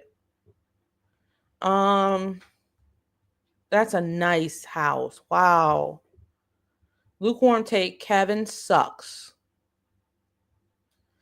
He's an idiot. Your wife tells you to leave and not talk to your kids, and you just say yes. What made Shari different from her family and able to believe what she was seeing? Was she always a skeptic? Damn.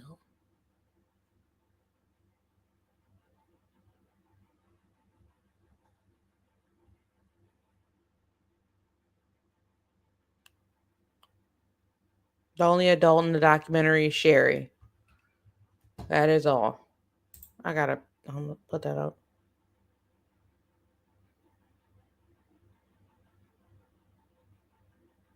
Who is this? Who is Tressa Haymond? Who the hell is that? Wait, who is Tressa Haymond? Oh.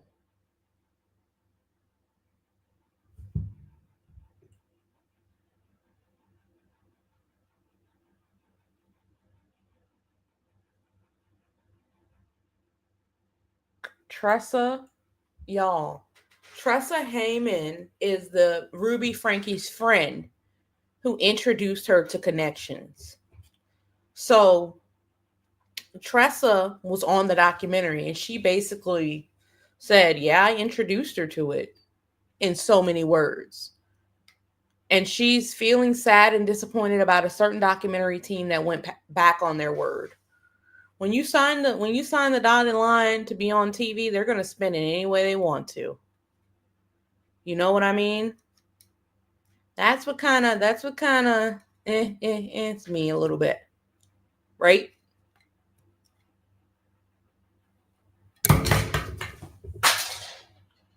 Everything's falling apart, y'all. I have a secret. I want to tell my secret so bad. Oh my God, I want to tell my secret so freaking bad. But I can't. I can't tell it. I'm sorry, y'all. I want to tell it so bad. Especially since I know you guys are like,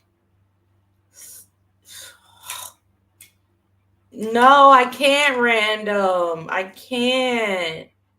I cannot. I can't. I can't. I know that's aggravating when someone's like, hey, I got to tell you something. Never mind. Oh, I want to so bad. I want to so bad. If you guys can guess it, I'll tell you. But I want to so freaking bad. You know how long I've been holding it in? Oh, damn.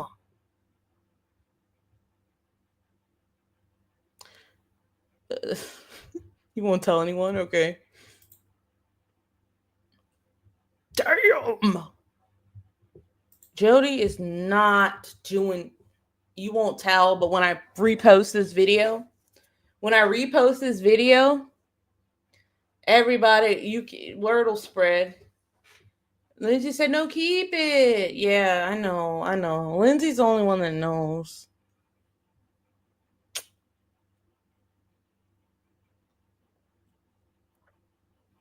You're pregnant? No, absolutely not. Wait, hold on. Let's see.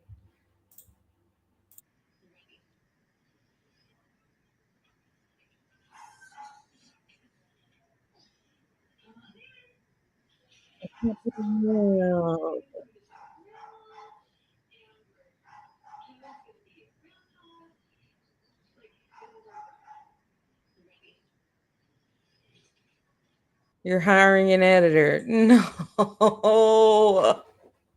No, not even close, y'all. I've thrown out so many hints, but you guys just never seem to catch it. So I guess you're gonna have to just catch it when you catch it. You know what I mean? He was like, all right. But yeah. That scared the shit out of me. Wait, let's play it again. Nah. He was like, all right. But yeah. He was like, all right. But yeah. I don't know. Like, I don't know. I mean,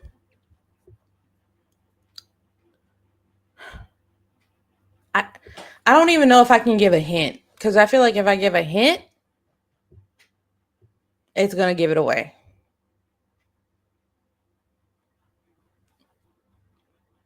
The hint will give it away. I can't, guys. I just can't do it. I can't do it. I told myself, hey, no, don't do that. Is it a big interview coming? Huh. Huh.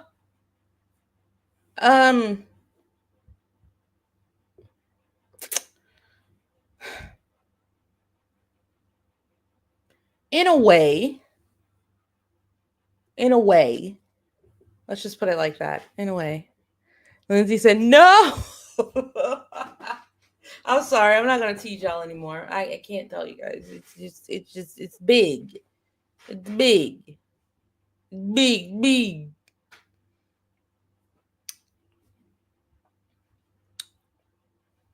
And the choices you made is probably uncomfortable, like holding me away from hanging out with friends if I've done something. Oh my dishonest. gosh, you guys, Like, it's been that might so be uncomfortable. that might be like that's super annoying for me And me. for my mom to take privileges away, take a phone away, take like electronics. And the choices you made is probably uncomfortable, like holding me away from hanging out with friends if I've done something. Oh my dishonest. gosh, you guys, Like, it's been that might so be uncomfortable. that might be like that's super annoying for me And me. for my mom to take privileges away, take a phone away, take like electronics. And Yeah. I was uncomfortable, but now that I'm in truth and like I realize, wow, she did that to love me. In the past, when you take something away, I thought you enjoyed it.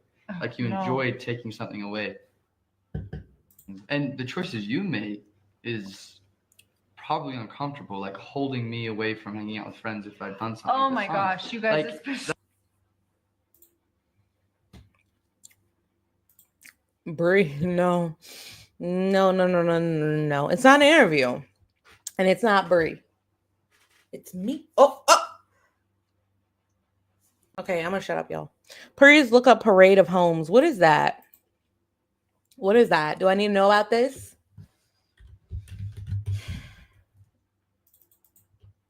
I feel like I can eat a horse right now. I can eat a definite horse right now. Parade of Homes. What is this? Oh, is that the raffle?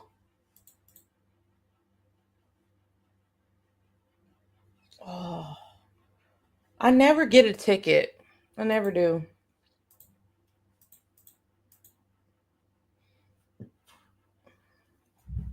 I never do.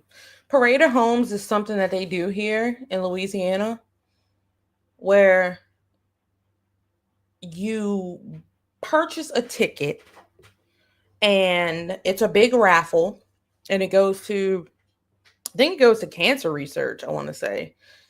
And no, that's St. Jude, I think. I'm not sure. But you like purchase a ticket and then they raffle off a mansion to one person, I think. I think that's what it is. Isn't it?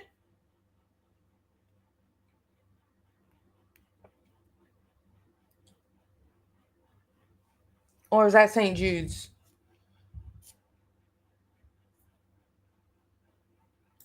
Well, just tell me about it on the back end, Lindsay. I don't know. You were looking at Jodi's house. They show and sell beautiful homes. You can go see this every year. Oh. I thought you were talking about the St. Jude's raffle that they do.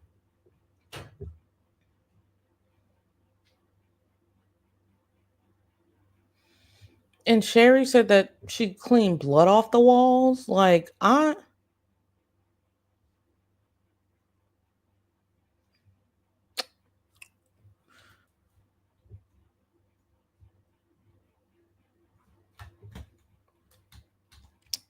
feel like the housing market is very expensive right now. Like, it's super expensive. I don't even know. I honestly, I don't know. I've looked, but I just feel like it's weekend of June.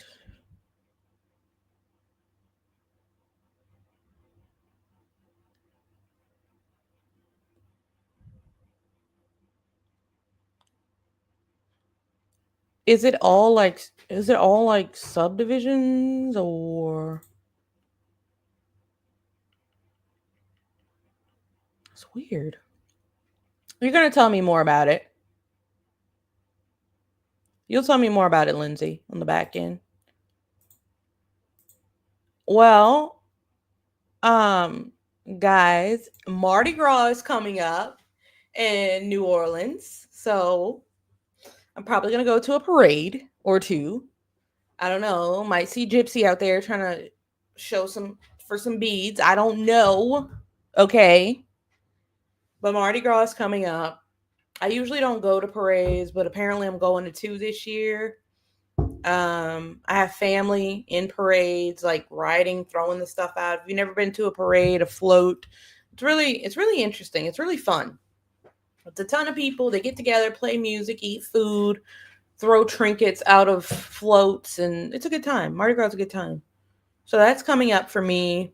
I think I'm going to one Sunday and I'm going to one Tuesday. I might take you guys live with me on one of those days if you want to see what Mardi Gras in New Orleans is like.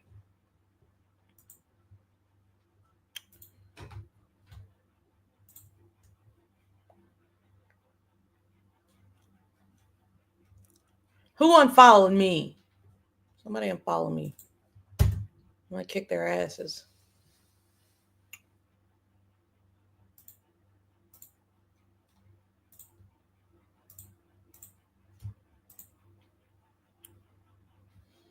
Jazz said, yeah. So I should go live? I will go live. If you guys want me to go live, I'll go live. One of those days out there. Maybe the bigger one. Because I'm going to a small one Sunday. And the one I go to Tuesday, which I'm thinking about going. I'm not sure. I haven't ironed out all the details. That one's like an all day thing. So I could probably go live then. To get some vertical live stuff in. Get you guys some first person shots of me asking for beads. There's, it's a huge vibe. It's a huge vibe when you go, especially when you're with friends. Maybe have a cocktail, a daiquiri. There's always food.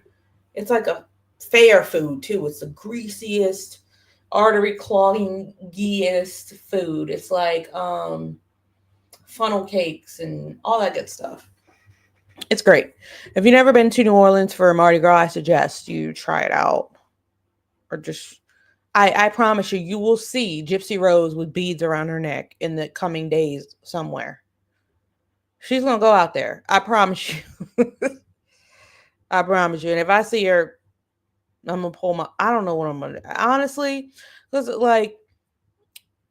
sometimes I ask myself that, what are you going to do? When you are just minding your business in the store and you look over and there's Gypsy. Girl, what? I don't know. Honestly, I don't know. I haven't really prepared for that. I'd probably just be like, oops, turn the other way, I wouldn't want any contact.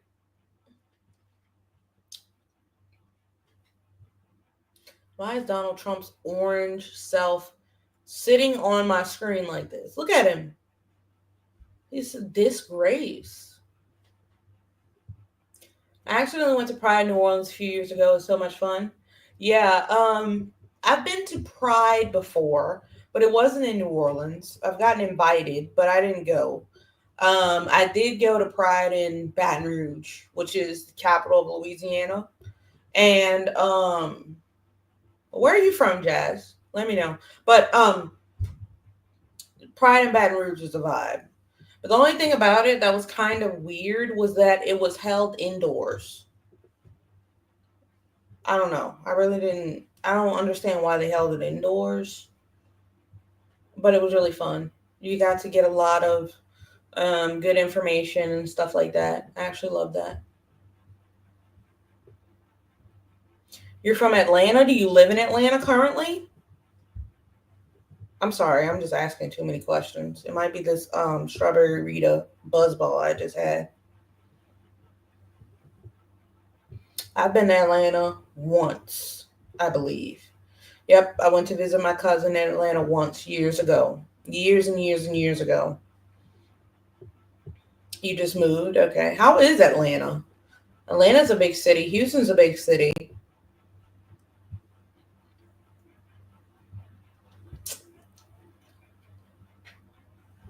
Close to what, random? To come to Mardi Gras, or I'm sorry, I wasn't following the combo. Auburn, Alabama.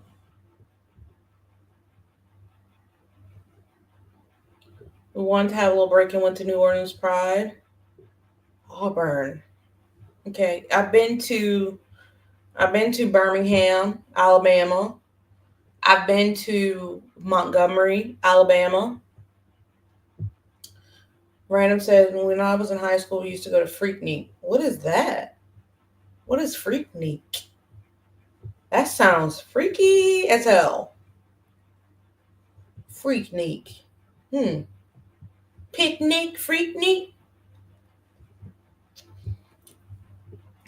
I've been to Alabama, Georgia. Let me look up Freaknik because I want to know. Now I gotta know.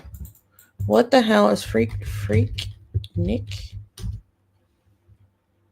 Freaknik. Oh. Oh.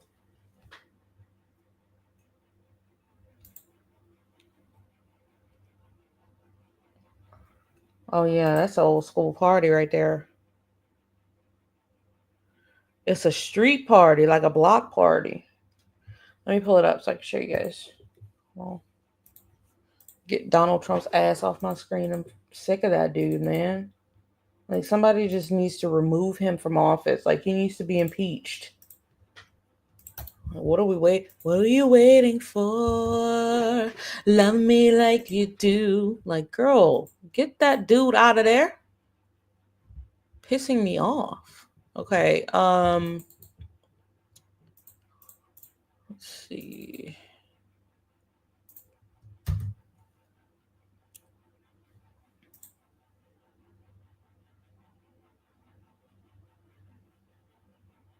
That's Freaknik. Massive street party. I'm 43, so it has been a minute. And Jasmine Crockett. I definitely think Jasmine Crockett should be president. I definitely do. Like, I definitely think she should be president. Love her. Love her to death. Because she speaks up. When some people are afraid to speak up because they feel like it might threaten their job, she's not. I love that about her. I do. It's sad that we're in these times that we're in today. She does give me hope. She gives me hope. You're right. And I was thinking more about starting the political podcast. I feel like I want to get more subscribers on the YouTube channel first. That way, once I get more subscribers on my YouTube channel, I can like funnel some of those listeners over there. And that gives me a chance to really define the core of my YouTube channel. Yeah, I saw the shit show today. I was very upset. I was like, but do I expect less? No. We knew this was going to happen. Absolutely deplorable. Ukraine. Oh my God, what was that? What was what? Ukraine are our allies. We are sitting in there yelling at Ukraine's president, who didn't start the war.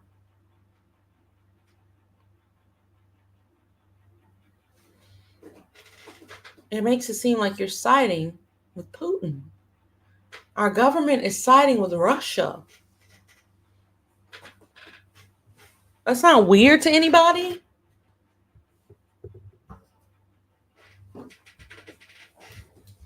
JD Vance is a disgusting excuse for a human being. JD Vance is an absolutely disgusting excuse for a human being. He's disgusting. Trump signed an executive order to make English the national language. I'm like, just leave me the fuck alone, bro. Leave me alone.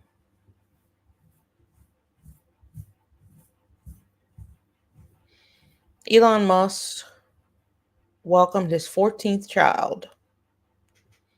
You can't make this shit up. You just can't.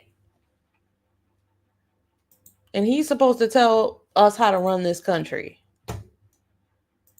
He can't even run his own household. His illegitimate household. Let me see. Hold on.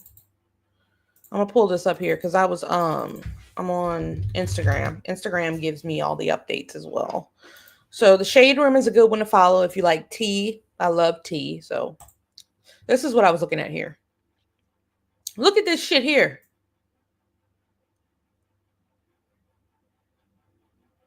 Look at this shit here. We just met the 13th child. Well, we didn't meet it, but he just came out saying he had a 13th child with some 26-year-old woman. Here we are now with the 14th. How did that happen? We just met the 13th one. Are you crazy? Okay. I can't anymore.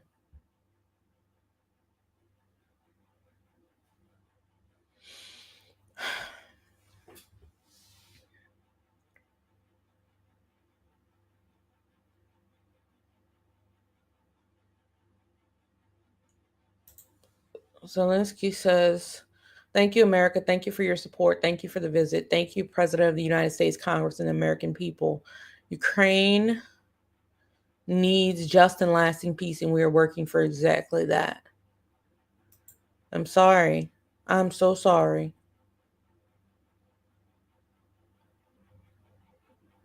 I am so sorry.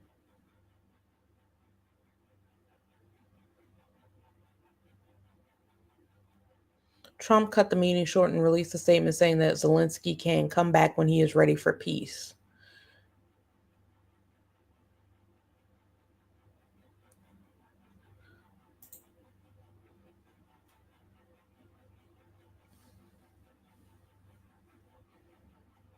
Absolutely crazy.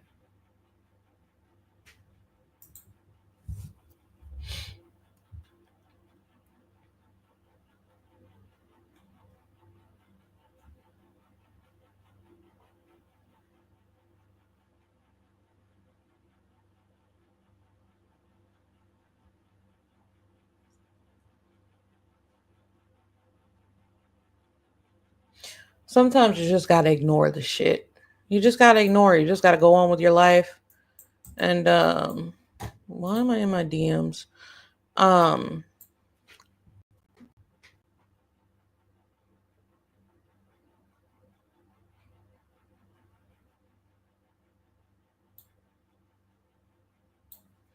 Right. Yeah.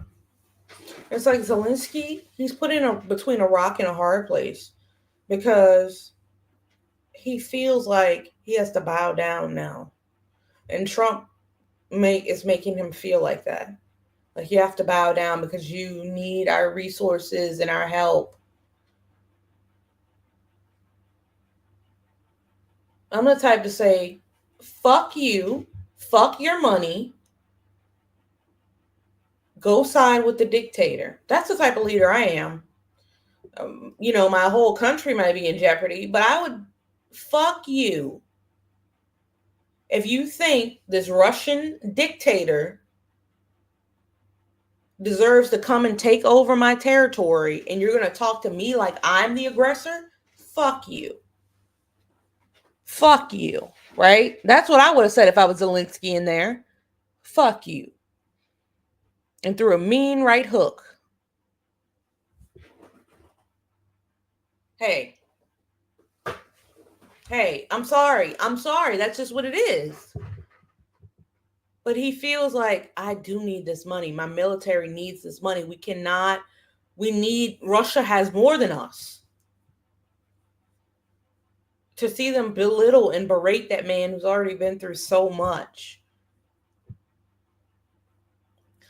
But are we really surprised? Because Trump and Putin are one and the same. Trump wants to make Canada 51st president. Putin wants to make Ukraine part of Russia. They're the same man, reincarnated. So why the hell would Trump have any compassion for Zelensky? Putin and Trump are probably fighting over who can own Ukraine first. It's just stupid. It's just really dumb. And it gets me heated every time I talk about it. I'm sorry, guys. It gets me cussing and highly upset.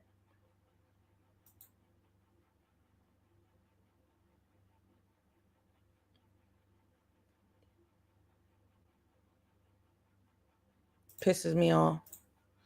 But guys, we've been on here for... Russian asset. We've been on here for 2 hours and 4 minutes. I'm about to get off because I need to post a video for you guys, and I don't want it to go up too late. The video is already ready to go. I just have to throw it up. It'll be up probably 5-10 minutes after this ends. I have to find the links. I want to link SL's documentary to it, and I want to link the Hulu documentary to it. Maybe Hulu will reach out and no, I'm gonna tag them on Facebook for sure, but maybe they'll reach out and I don't know, watch my damn video. You're watching the documentary? It was great visiting with you, Random. It was a great day. I've still been pondering going live every day in March. I'm leaning towards, oh, tomorrow's March. Welcome. Damn. Okay. I'm kind of leaning towards a 21 day challenge. So I think that's what we're going to be doing. A 21-day challenge on live streaming for the month of March. 21 days straight. Okay. Hold on. Let me pull this up so I can show you guys what we got going on. Subathon. You know, I'm trying to grow these subs, y'all. Let me see. I want to show you guys. So make sure to go check that video out. When you guys get into the video, please make sure to like the video. Please. That's all I ask. Just like the video. Share it if you like. I've had, you know, when I do my live videos, it's more like lifestyle things, eating out, or I'll show you guys some time at the parade. But I really want to get this video out so you guys can see it. I'll be in the Discord for a little bit. So make sure to check out that video. It'll be another premiere live chat just like this one. All right, guys, have a great rest of your night. Bye now, guys. Like my video.